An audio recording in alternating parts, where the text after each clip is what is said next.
In ancient Athens, a restless young man named Chaerephon traveled up into the hills to Delphi, home to one of the most trusted oracles in the ancient world. There, he asked the priestess a bold question. Was there anyone in all of Greece wiser than his friend Socrates? Her answer came back simply, no, nobody was wiser.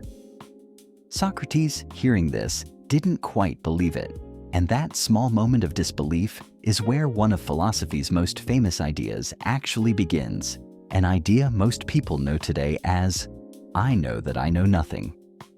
Except, as it turns out, that's not quite what he meant, and the real version behind it is honestly a lot more charming.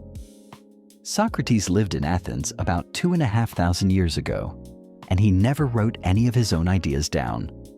Almost everything we know about him comes through his student Plato, who wrote about Socrates wandering the city, asking people question after question. So when the oracle called him the wisest man alive, Socrates didn't feel wise at all, and he decided to test it for himself. He went looking for someone, anyone, who might actually prove her wrong. He started with a well-respected politician, someone everyone in the city assumed had real insight, and gently asked him to explain the reasoning behind his own beliefs. At first, the man answered confidently enough, but the deeper Socrates' questions went, the more that confidence started to wobble, until it became clear he couldn't actually explain the things he was so sure of. Socrates tried the same thing with poets next, people whose work was full of moving, meaningful lines that seemed to carry real wisdom inside them. But when he asked them what their own words actually meant, they struggled to explain it, almost as if the beauty of the language had been doing the thinking for them. Then he spoke with craftsmen, skilled workers who genuinely did know their trade deeply, more than anyone else he'd met so far. But even they made a small, understandable mistake, assuming that being excellent at one thing meant they must be wise about everything else too. By the end of all this, Socrates noticed a pattern.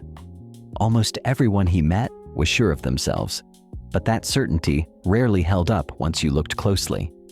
And that's when something shifted for him. Maybe, he thought, the oracle hadn't called him the wisest because he knew more than anyone else.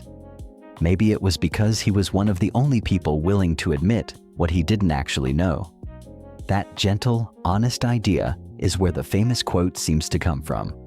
But across centuries of retelling and translating, it got compressed down into the much punchier line we all know today. What Socrates actually meant was a little different and a little kinder toward himself. He wasn't claiming to know absolutely nothing. He was simply saying he tried not to assume he understood things he hadn't truly thought through. That distinction matters more than it might seem. Saying, I know nothing, can feel like giving up before you've even started. But approaching life with a willingness to say, I haven't looked into this yet, so let me find out, became the heart of what's known as the Socratic method, a way of learning through honest questions instead of assumptions. Imagine someone asks you about a topic you're not familiar with. One response is to shrug and say you simply don't know anything and leave it there. The other is to say you're not sure yet, but you're curious, and you'd like to look into it together. That second version is a much friendlier place to start a conversation from, and it's really what Socrates was getting at all along. And maybe that's the real takeaway hiding inside this whole story. Wisdom was never about having every answer ready to go.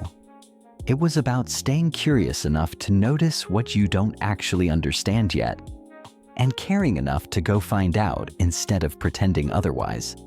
It's a small shift, but it changes how you show up in almost every conversation, every disagreement, every moment where it would be easier to just act certain.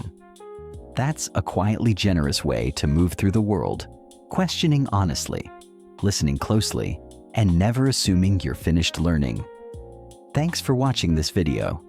If you'd like more philosophy videos like this, hit that subscribe button. I'll see you in the next video.